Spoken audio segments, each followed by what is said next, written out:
We are going to start where we have left off last time and start talking about cognitive considerations to start off with. With the cognitive considerations, one of the famous names that you have to probably remember is the name called Piaget. Jean Piaget is a famous figure who has established this understanding of cognitive development theory.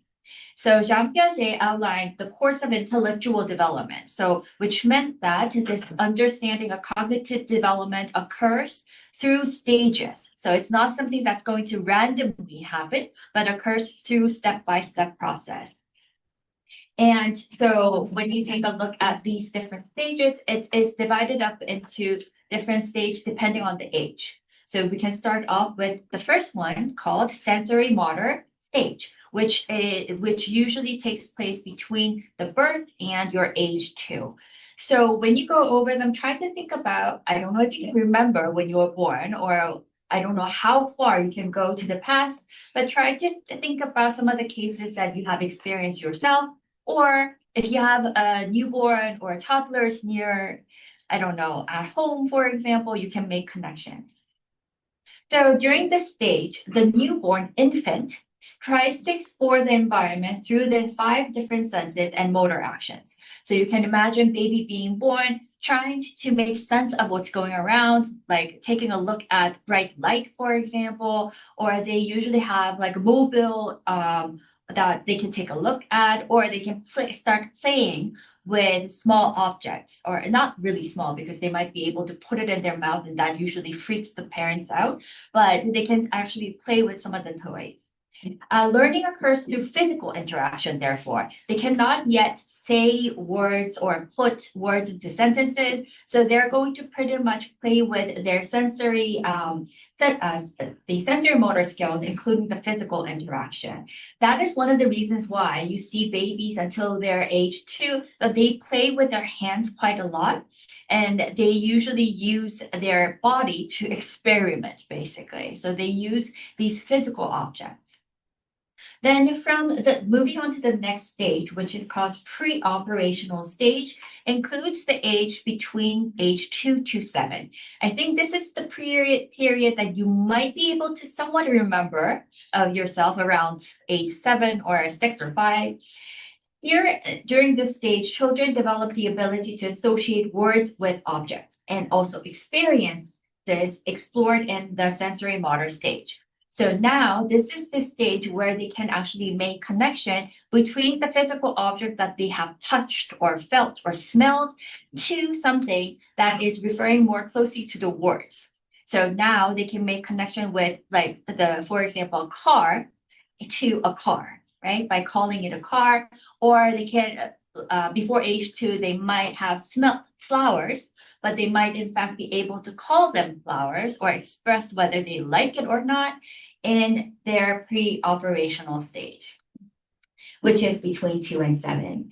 Here, during this time, there is in fact a rapid language development that occurs. And that is one of the reasons why that we saw in the case of Jeannie last time that she was absent from this type of exposure from from her 20th, I think she was 20th month old until puberty, right? So that is one of the reasons why what she might have missed.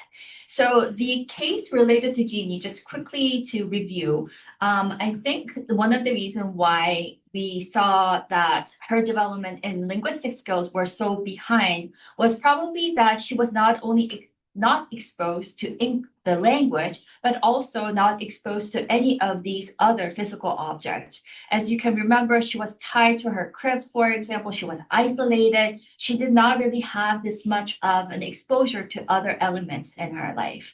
So that might have contributed to her underdevelopment in the linguistic skills as well. So it's not only about the language, I believe. So going back to the stage, some of the key developments that we see between these ages is that, first of all, we definitely see a lot of language growth.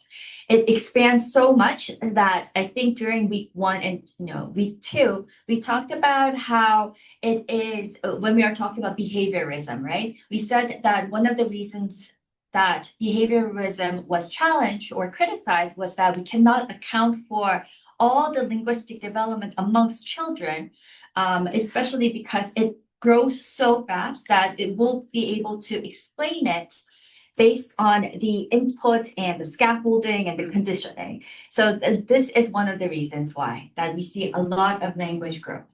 Also, another one is that we have a great memory development. Children can remember what has happened yesterday, the day before, or last month, for example.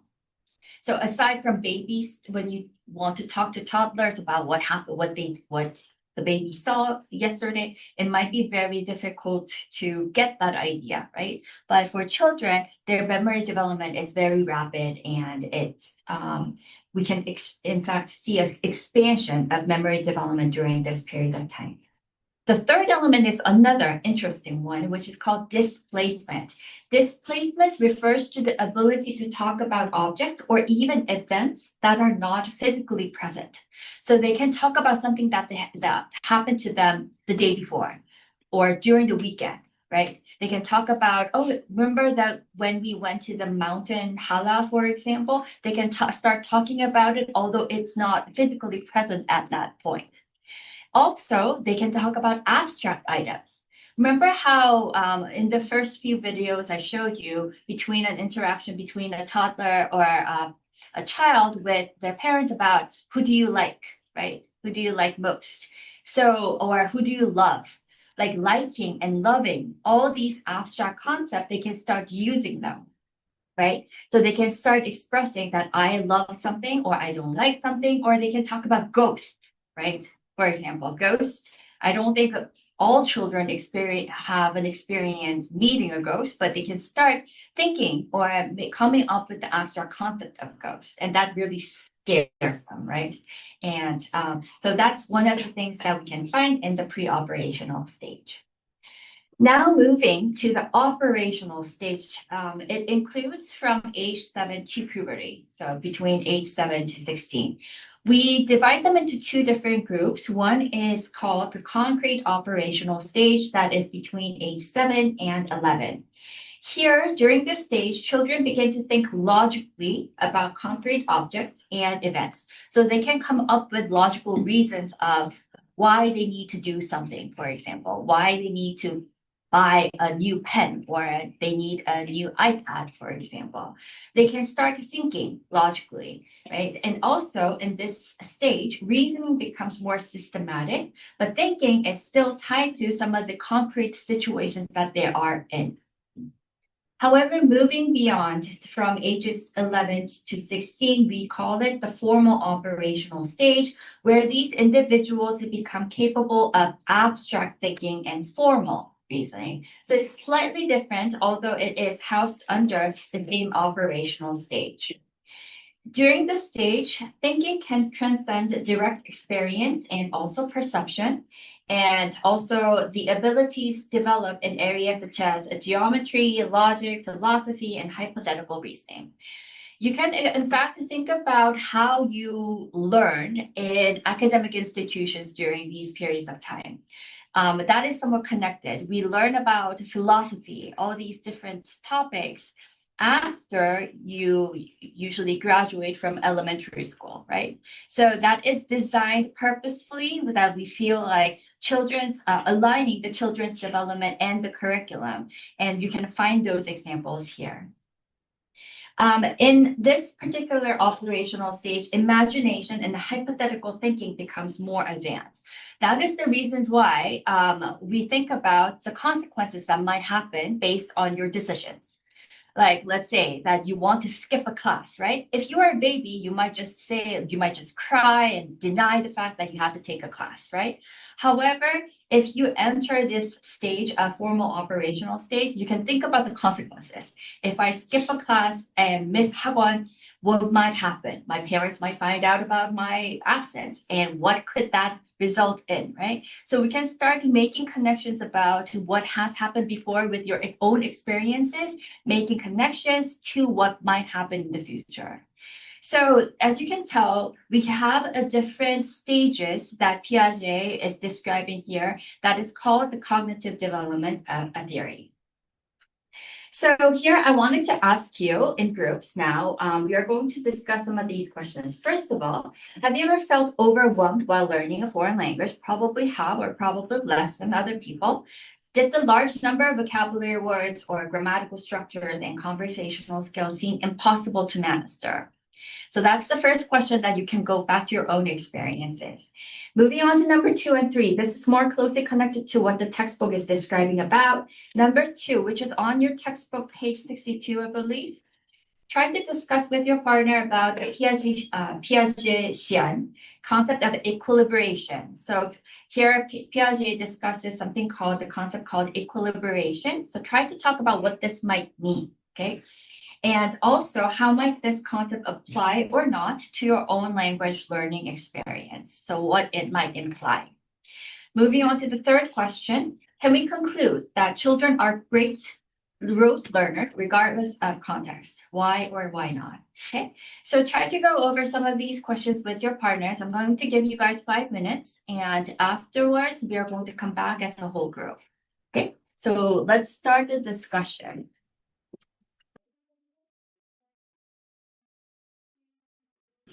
Okay, so let's talk about what you have discussed so far. I heard some of the very interesting examples while walking around. It seems like a lot of you already have an idea of what equilibration refers to.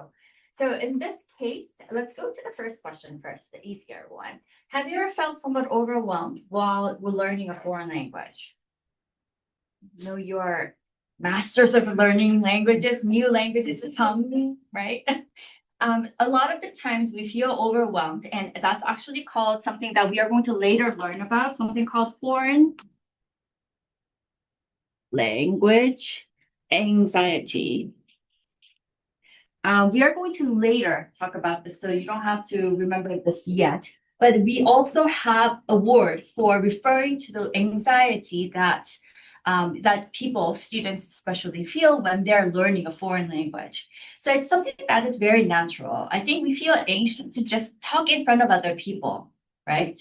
I think thinking about myself too, I can't really imagine myself and talking in front of so many people that when I think about myself back in my teenagers year, like I think I was an introvert person who was very talkative to my close friends, but not to everyone. So I think we do change over time, depending on the situation. But if you add that idea to talking in another language, that's added. That's much more. It's not just talking to a new person, but you're talking in another language. I think that's quite overwhelming to a lot of people. Yes, besides the anxiety, Theo and I both experienced some common confusion thing. Like we are both learning Spanish. It's using Duolingo, and I'm taking a course. But in both situations, we are not well taught grammar systematically. But for us, that's kind of unnatural. We're just keep seeking the grammatical structure, but they don't teach us, and I think that gives us kind of confusion. That's actually very interesting how we are somewhat accustomed to the teaching styles as well, like the pedagogical style, that it's somewhat, even when we're talking about all these different methods, depending on which one you are more accustomed to, some of the other ones, although we talk about the benefits of it, it might feel somewhat awkward or a little bit confusing, as you just mentioned. If people are so accustomed to learning the grammatical rules first, I think your understanding of language learning might follow that route. But if it takes a different route by only going to, let's say, using the natural approach, then you might actually feel some sort of a struggle because it seems like it's not really clear enough. So I think it could work that way too. It's an interesting point. Yeah. Let's move on to the second question. So in Jean Piaget's cognitive development theory that we just looked at, there is this concept of equilibration. What do you think this means? Yes, Kev? I don't think I 100% correctly understand this terminology, but what I think was that this equilibration thing means like to expand the what should I say? The like knowing the grammar pattern or something like the past tense is basically putting ed in the behind of the word, but there is some exceptional things like with or something like this. So when I first learned the past tense, putting ed at the end of the verb is the equilibrium. But when I accept another exception, then the equilibrium just goes away. So I have to expand some of my knowledge and seek for new equilibration. So I think the whole foreign language learning thing is about to seeking the equilibration as wide as I can. Absolutely right. I think your example is perfect to discuss about this week. For example, when we talk about equilibration, I think a lot of you have in mind about a cyclical process, right? It goes back and forth, back and forth. But in doing so more specifically, we talk about the two different ideas called assimilation, and we also have something called how many M do we have in accommodation? Two. This is what happens when you're only working on computers and you're not really writing things down. So first of all, I think the example of past tense. When we are making connection to our pre-existing knowledge and making sense of it as in a way to generalize it, that's more of an assimilation. For example, you learned about, okay, so I need to put ed at the end to refer to a past tense. That's assimilation. There was an example in another group talking about an example of a dog. When you find a child talking about a dog, they first make sense of it as a four-legged animal. So they might start saying that horse is a dog, cats are dogs, everything is a dog. This act of making a connection between their pre-existing knowledge to something that they are trying to make sense of is called assimilation. However, soon they find out that it's actually that some of them, for example, cat or horse, they have four legs, but they're called something different. They have their own unique features that are different from the dogs. So then they start to find out about the differences between the items, like for example, the irregular verbs, that's called to be found in accommodation. And through those processes, we come to make sense of the differences and similarities. And it's more about the self-regulating act here, which is called equilibration. Okay, so it's a cyclical process that we try to make sense of what has happened before and also what we have learned about, which is different from what we learned about before, making connections, and you come to a more of a stable stage later on. So the difference between these ideas might in fact be very dramatic in the children's learning because it might be very big, but then it will soon try to make sense as the gap might actually be almost unnoticeable as they go through puberty and come out an adult. So this is what equilibration, according to Jean Piaget, was called, and also something that we talked about. In language learning, how do you think it applied to your own case or not? Yeah. And based on my Japanese learning experience, I'm Korean. Japanese have very similar grammar context with Korean. So first it was quite easy than English. So I was very happy to learn the language. But when I first learned Japanese, I used my Korean knowledge on my language learning. For example, there are 있는 이가 을들 in Korean, and there's also in Japanese same things like something like that. But so when I say Korean, when I try to say I meet friends, then we say 친구를 만나다. We use 을들, but so I thought also Japanese use 워 in same meaning in Korean. So I thought 도모다치 오 아우. I thought like that, but in Japan we use ni, right? We use ni in Japanese. So that thing was, I think that is the accommodation. The first one, it was the assimilation. The second was the Yes. So then you find out that it's actually different in different ways. I think Japanese is one of the languages that a lot of Korean students, myself too, experience it. And the first experience is quite easy, the impression that we get, but soon afterwards it goes so confusing. But what I found out was that Korean is also very difficult to learn, especially at the very beginning. It looks very systematic. So it gives people an idea that, oh, it's an easier language compared to others. But then soon afterwards, when you're talking about like 줄여서, like 해서, it's very, very confusing. The reason why I know this was when I was in the States, I tried to teach English to, and not English, teach Korean to some people who were interested in Korean language. And it was difficult for me to even make sense of it. Like when you detach it and try to teach it, it suddenly becomes so absurd or it becomes very difficult to teach. So I mean, I think it's all languages are in that way somewhat that like for English users, I think it's like the use of articles and such that's always somewhat confusing to some people. So moving on to the final question, can we conclude that children are good rote learners regardless of context? Why or why not?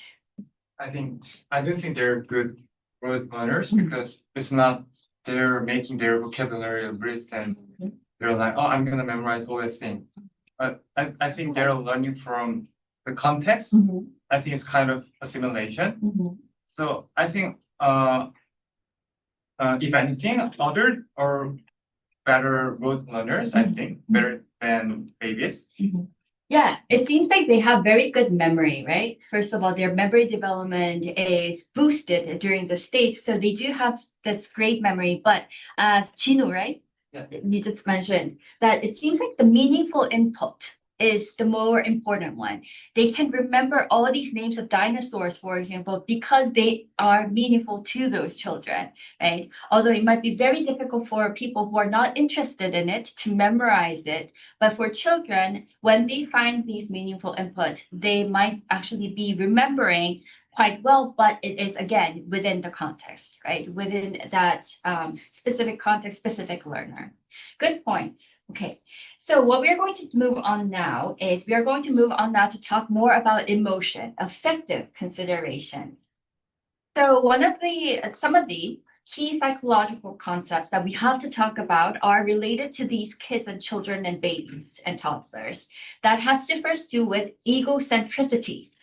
This is a very interesting characteristic of very young children in which the world is perceived as revolving around them, right? And they interpret events as centered on themselves. So I heard very interesting stories about how these children, I mean, not children, even the toddlers or babies, they feel like for example, if they have mothers feeding them, fathers playing with them, when they see them in their crib, it is just part of their world surrounded by themselves. So an interesting point that people talk about is that when you put two babies together, you can find that a lot of the times they are playing by themselves. They are not really communicating because they are centered on themselves. And they get mad or cry when things don't go really their way because it is their world, right? So we talk about this idea of egocentricity that is found amongst very young babies. And also, that actually helps us think about if we become egocentric, you can just think like, I am being like a baby, I guess, right? So these features are something that the children are educated to somewhat grow apart from, I think, as they go. I think parenthood, for example, the parents are teaching them that no is no, for example, right? So they can't really get all the things that their way. So they start learning about this. So we talk about egocentricity as a characteristic of very young children. We have another one, which is called inhibition. Inhibition pretty much refers to apprehension, the worries that we have about one's self-identity or fear of showing uncertainty or self-doubt, which leads individuals to build protective psychological defenses. Inhibition usually is understood to be negative, right? People often say, like, similar to anxiety, right? When you're very, very anxious, that limits you from even participating in interaction. That's actually not really positive in a way. However, we do often say that inhibition still has its own functions. I don't know. I've been usually doing some research related to this idea of desire and fear. In language learning, we often talk about the psychological factor called desire. We have our own desire to create our own self-image of a Japanese speaker or a Chinese speaker, for example. We have our own image, the desire to become someone. But at the same time, we have this fear that prompts us to learn something too, right? I think a lot of you did not really miss class when you were in junior high school because you had a fear that put you in to come to the classroom and learn more attentively. So we have these two different the psychological feelings, including inhibition, but don't try to interpret it as always negative because it also has its own function. Moving on to language ego. Language ego also is used as a term to refer to the identity a person develops in relation to language he or she speaks. So I think at the very beginning of this class, I asked you guys to write about language learning reflections, like thinking about yourself learning a language, right? And how you thought about your language ego in a way that presents you a different type of identity. In my case, I always talk about this, but I feel like I'm a much nicer person in English than in Korean. I think I can be quite mean in Korean, but in English, I'm usually, I think, nice. And I think one of the reason is because I didn't learn how to swear in English. We did not really learn how to swear or how to fight in English formal education, right? So I think that might be one of the reasons, but that's just a joke. But it feels like we have those different egos. Another one that I have you guys also experienced this, but in another language, your voice change? No? Some of you are nodding. I feel like my voice, but my tone becomes much higher compared to when I'm talking in Korean. I feel like my Korean voice is more like, I guess, lower in a way that I don't really like my voice, but overall, but yeah. So we talk about this idea of language ego in relation to language and identity. We also have a term called second identity, which refers to the alternate ego, so a different one from one's first language ego, similar to what I have just talked about, that develops in relation to a second language and or culture. As I said before, when I was in grade, I think in my class, I talk about myself quite a lot. Like I'm a very egocentric person here. But when I came back to Korea, I feel like I was a very quiet student. This is something that I'm going to pretty much share during this semester, and you're always welcome to share your own stories. But when I came back to Korea, I noticed I think I told you guys this before. It was during the 80s, right? So nobody during that time had a similar background than I did. Everyone in Korea was pretty much talking in Korean. We were not learning English in elementary schools. We were only learning English in formal education starting junior high school year. So when I came back and entered this elementary school, I was different. I felt like I was not really different from my friends back in the Netherlands, although they looked different. When I came back to Korea, everyone looked the same, I looked the same, but I felt like I was a stranger. And one of the reasons I felt that way was because of this language ego that I had. So what I did immediately was, what do you think I did? So I could speak both Korean and English at that time, but in order to somewhat blend in and assimilate to what the group, what do you think I did? A child did. What happened to me was I lost English. Like I could understand, I had the competence, right? I could understand what was going on, and I had that performance aspect too, but I did not speak the language. I was not interested in English at all. I was not interested in Dutch. I just wanted to be normal like other people had with their background. So I could watch Disney movies and understand everything, but I was not really speaking the language at all. And I was, at that time, even junior high school year, I don't know if they still make you do it, but we had to stand up and read the textbook in front of other students. I hated that too. So reading in front of people, I think that's built my own personality to become somewhat of a quiet student who was still very outgoing with my very close friends, but generally a quiet student. But what happened was during my teenage years, again, around year 15, I had to go to Canada. So that was another transformation in my life, the language learning trajectory, I have to say, that when I moved, I met a very good friend who was so outgoing. So she was very, very talkative and she was very outgoing. And with her, I think I built my English speaking identity as somebody who was very outspoken, who's also very talkative, and who was more friendly. So in English, I did not really feel uncomfortable talking to strangers, but in Korean, I was.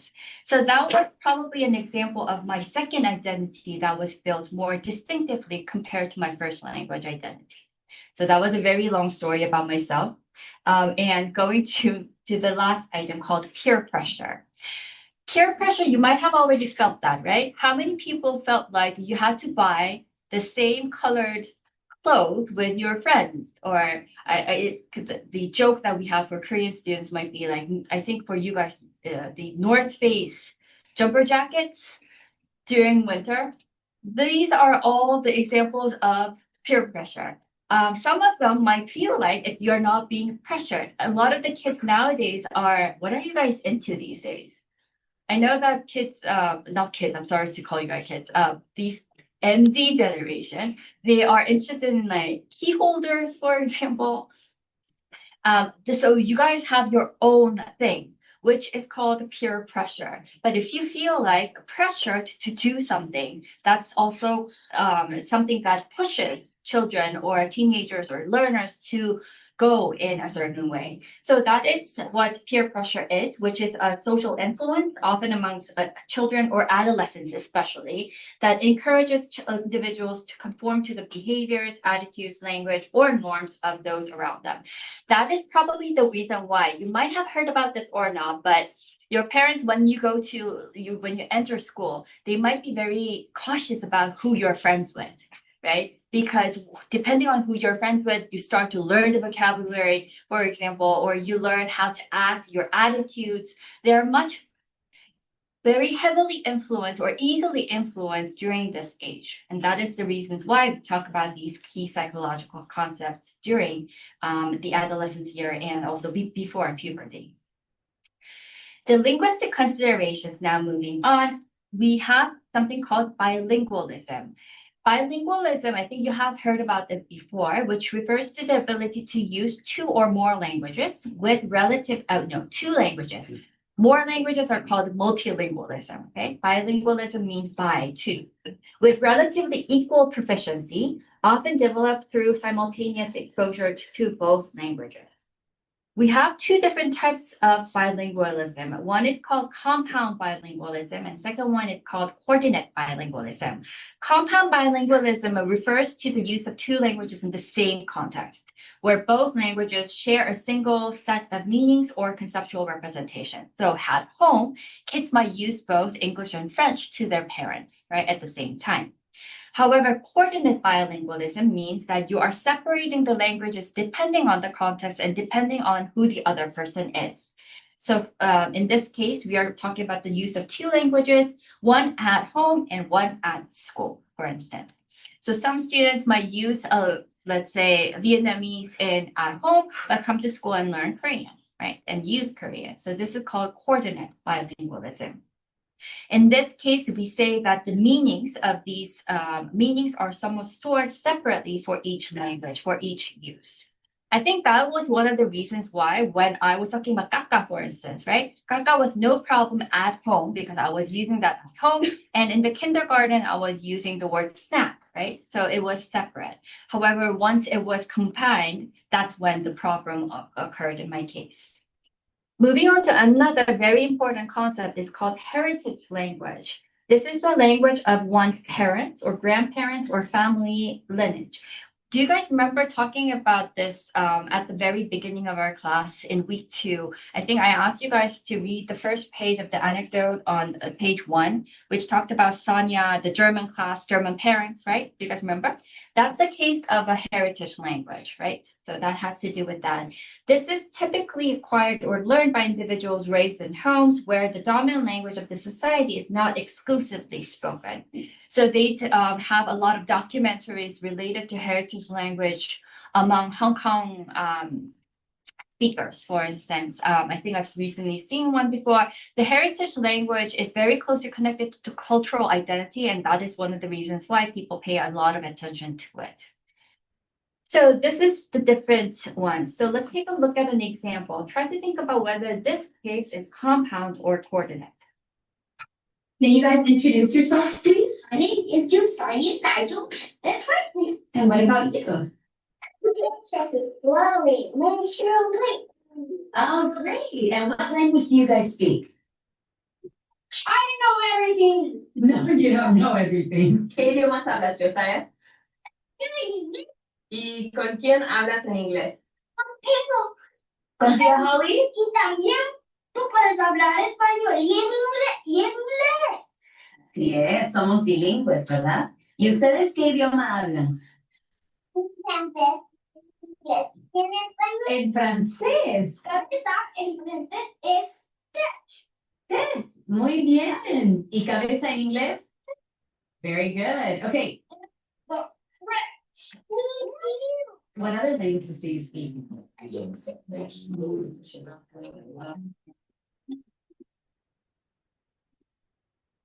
Guys, okay.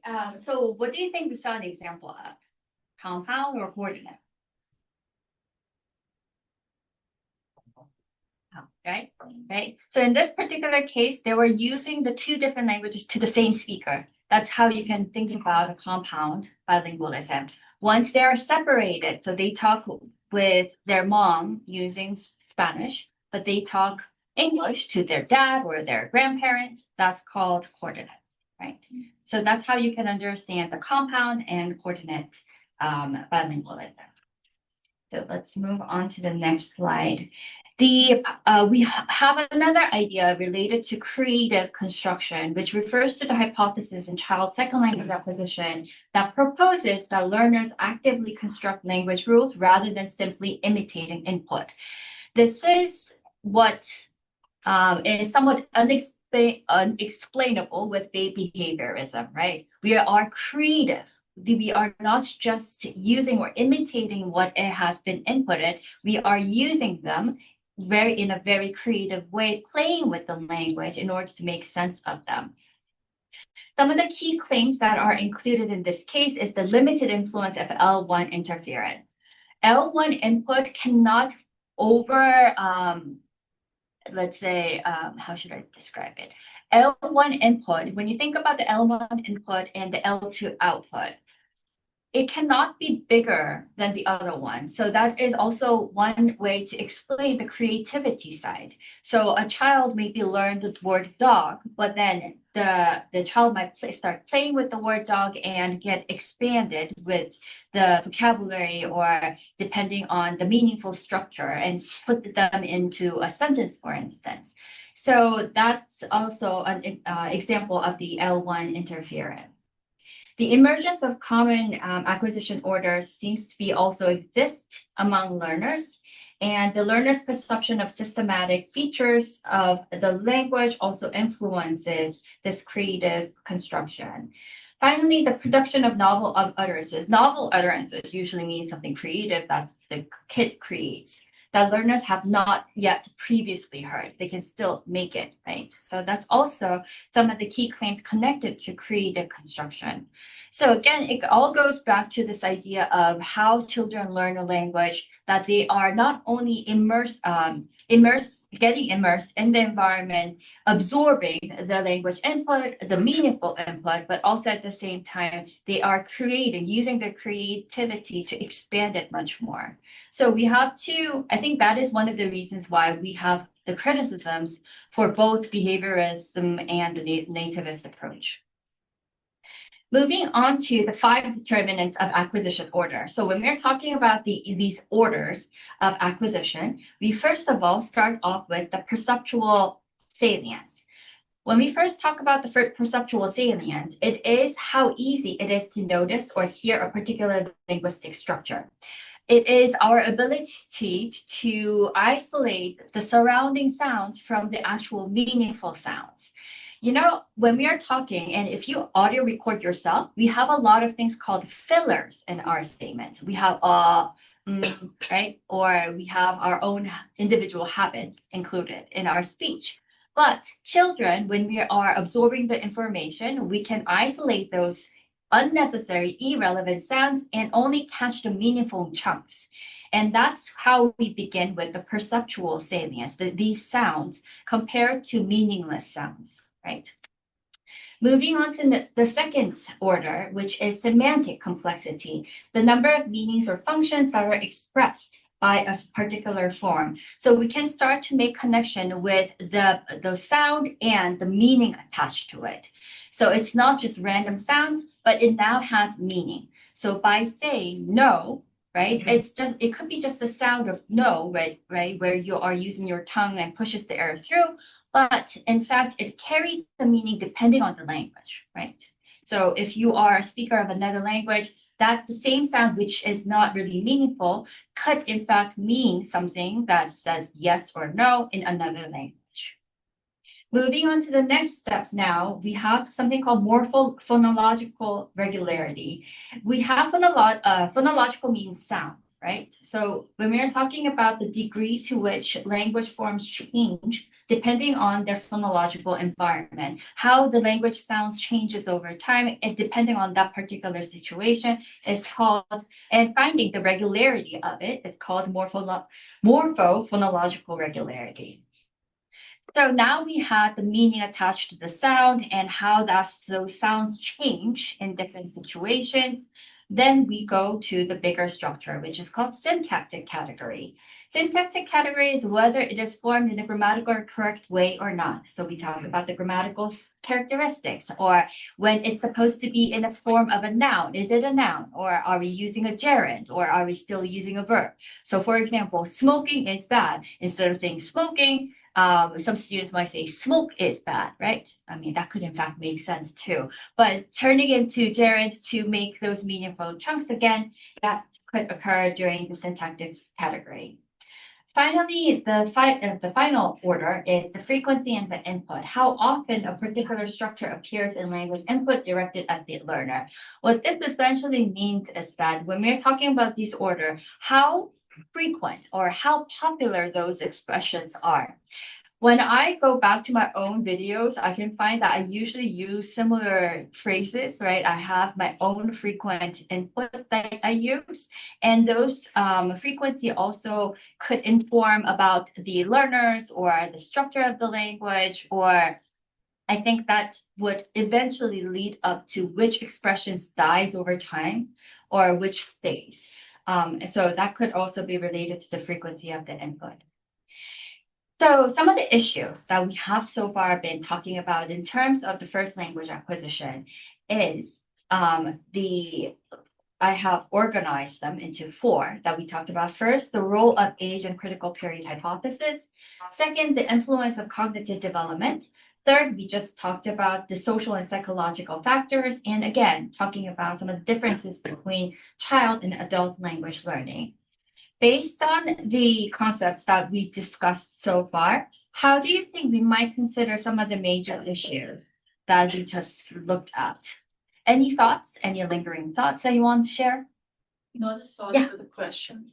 So I didn't understand with the concept of equilibration. Mhm. Does it only apply to learning or in general to the cognitive development stages? Because like the way it's described in the textbook is the cycles of doubt and uncertainty, Mhm. and then like cycle coming to the Mhm. certainty. Mhm. So is it also more about like, I don't know, maybe like self-identity something?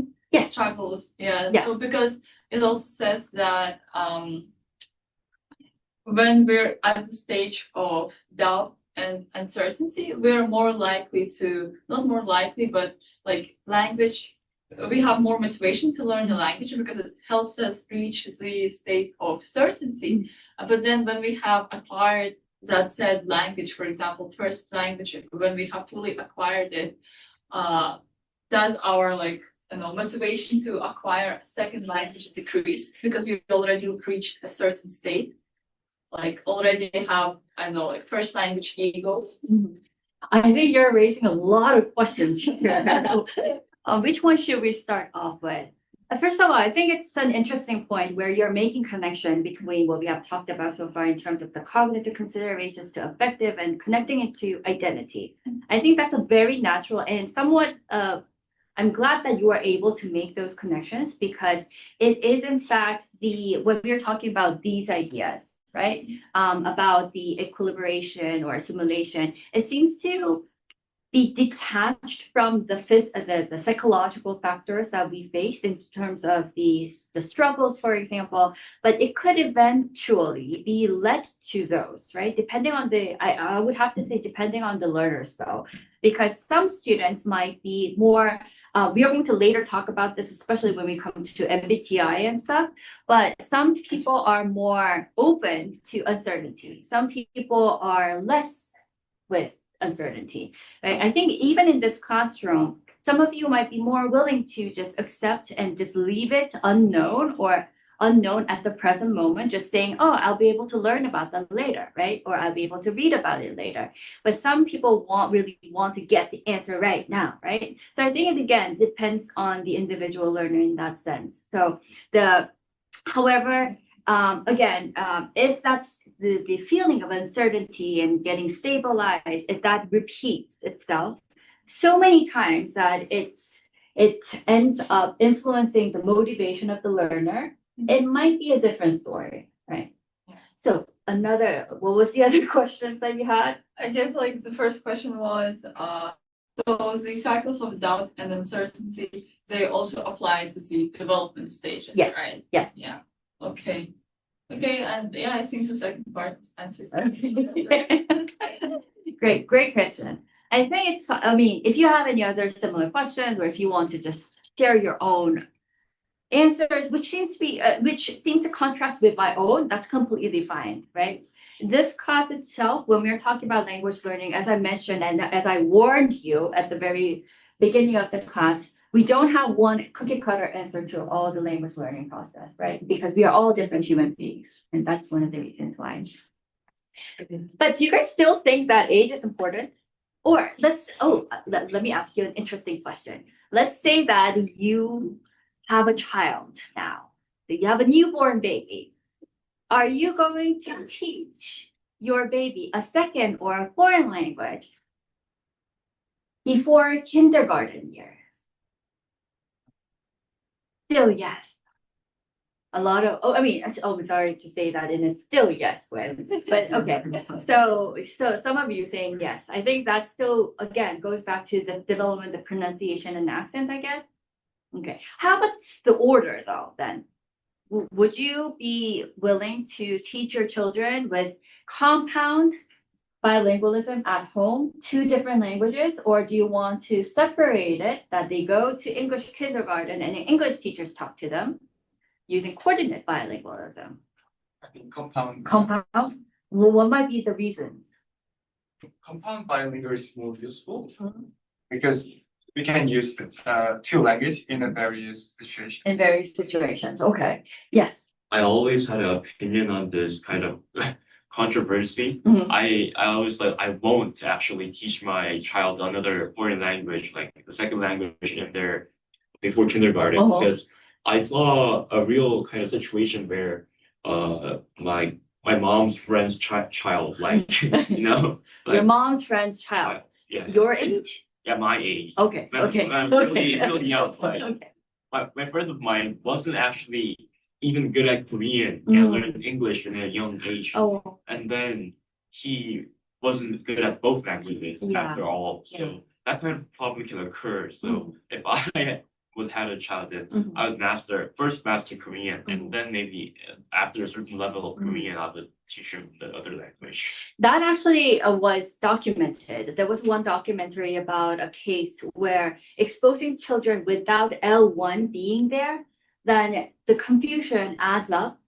And it seems like the children seems to be able to talk in two languages, but they're not really making sense.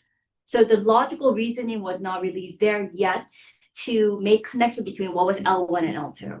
So there were those cases that were pointed out. So I'm sorry that, I mean, not, okay, I'm just going to leave it up there without adding anything else. But yes, people might have different opinions related to it.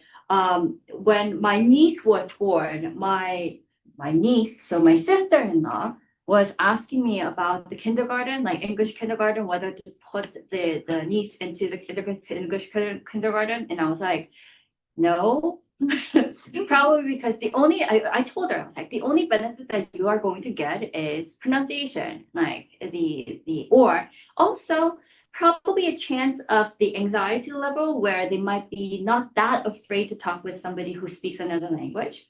But when you're talking about because usually English kindergarten costs more than the other regular ones. So I was saying, like, if you're concerned about the budget, then probably no. But then what do you think happened? Do you think she took my niece to English kindergarten or not? So Yeah. Because it's not peer pressure that only applies to children or adolescents. It's also the parents. And also I talk about fear, right? One of the things that drives educational market is fear. The parents fear too. We fear them so that they will bring them to the education system, that they don't want to lose this time, right? So yeah. Anyways, that was just my frank opinion, but I am open to all opinions that you have. It's completely fine. Anyway, so some of the things, some of the methods. So last time we talked about different methods. This time, some of the teaching methods that were inspired from these understandings of age and acquisition were, first of all, the total physical response. The total physical response is a language teaching method that relies on physical and kinesthetic movement. Why do you think we pay attention to the physical and kinesthetic? We just looked at the Piaget's cognitive development theory, right? We said that at the very beginning, when they were using the sensory motor skills, right? They were using hands, the physical movement. So they thought that, so associating physical movement with the language learning seems to be effective. So that's where this came from. Learners respond to commands and or instruction.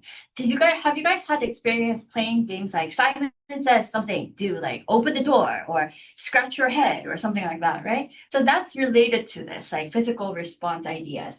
Physical actions, helping them to connect language with movement and meaning. However, what do you think might be some of the difficulties using this method? It is often limited to our body. It's limited to physical objects, right? Pick up a book, right? It's physical. But how can you say, love your friend? Right? I mean, doing this might actually work, but it might actually be very difficult to describe all these abstract concepts, right? So that might be the difficulty. First one related to total physical response. Moving on to the second teaching response has to do with the natural approach that we have been talking over and over again. This is a language teaching method that attempts to stimulate aspects of child language acquisition, emphasizing communication, meaning-focused interaction, also providing comprehensible input, kinesthetic or activity-based learning or task-based learning with something that will later come in, minimal or no explicit grammatical analysis, something that you guys have experienced. So that's more related to the natural approach that we try to learn the second language in a very natural way as if we are learning our first language. So I'm going to show you guys a very short clip. Oh, don't. you can see the subtitle, but try to guess what method is being used, okay?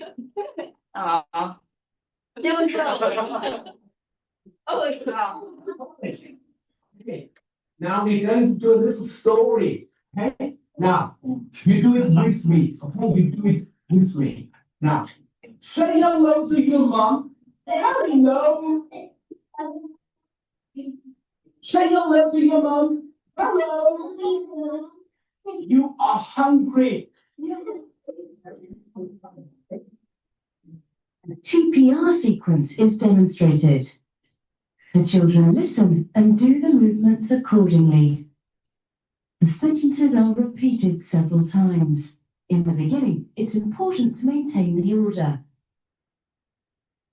The children learn to understand the meaning of the sentences with the help of mimes, gestures, and drawings on the board. Doing the movements themselves is an important memory aid. Show the palm to your mom. Your mom says, soon, the children can make the movements on their own and in a different order. Say hello to your mom. Your mom says, eat. Say hello to your mom. The mom shows you some plants. Your mom says, eat.